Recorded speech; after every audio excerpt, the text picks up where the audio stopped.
with Chief Meteorologist Wade Hampton. Well, good evening to you on this Thursday. Temperatures are slowly falling, but clouds and the wind still being up are keeping us from getting as cold as I think we otherwise could go. 45 right now at Oakdale. Yes, that's the cool spot, but I think if it weren't for those two factors, we'd probably be down into the 30s already, and that dew point has fallen now to 28 degrees. Fort Johnson checking in at 47 degrees as far as the temperature, and the dew point here has fallen to 32. By comparison, just want to show you Lake Charles, which is still setting at 39 for now. I do think with time that drier air will filter on in with that second front. You're not going to really feel that change until tomorrow morning, because it'll allow temperatures to drop quicker overnight. Then the other factor is this, that's clouds, which are still streaming across the area. Now, I will admit, a lot of these are high, thin clouds. I know earlier when I was on break between newscasts, you could still see some stars between these clouds, or at least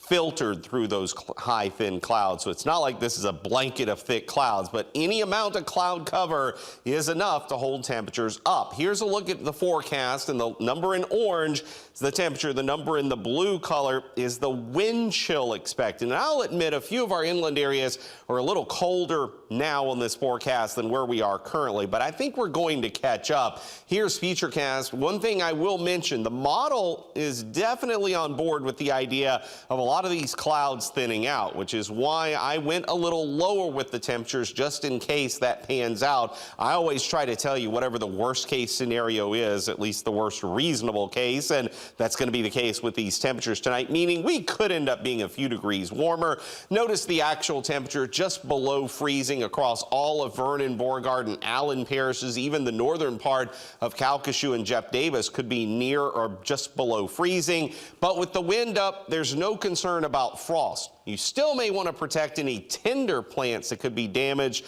because of freezing temperatures. But remember, just covering them would not be enough protection because the wind is still going to be blowing. So you really want to bring those type of plants in. If they're planted outside, they're probably going to be fine because, again, we're not dealing with frost. Also, not cold enough for pipe concerns.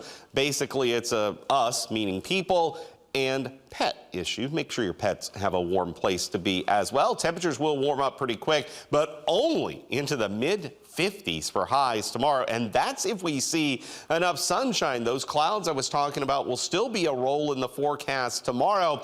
And I think tomorrow night could be just as cold, possibly a degree or two colder in some places, again, depending on the clouds. Then Saturday, our attention turns to an incoming disturbance from the southwest, which could bring rain to the area beginning Saturday afternoon, and I think a much better chance for rain on Sunday. A couple of inches of rain are possible here too, and on top of what we got last night, that could cause at least some localized flooding concerns. Luckily, we spaced that out enough that hopefully it won't be a big concern, but something to keep an eye on for sure is that slim chance of flooding potential. Then another cold front approaches the area next week. The timing of this looks like may speed up a bit more Tuesday into Wednesday, which also speeds up the arrival of the rain and the arrival of the cooler temperatures. There's a look at the 10-day forecast, and look at these chilly numbers the next couple of days.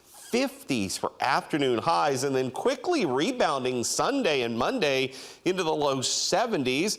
And then we'll do this all over again by around next Wednesday into Thursday. So it's really a roller coaster, which is pretty typical this time of year, Cynthia. When you get cold fronts, we get cold, and then before the next one, we usually warm up. That's what you get in Louisiana. You do, for sure. All right. Thanks a lot, Wade.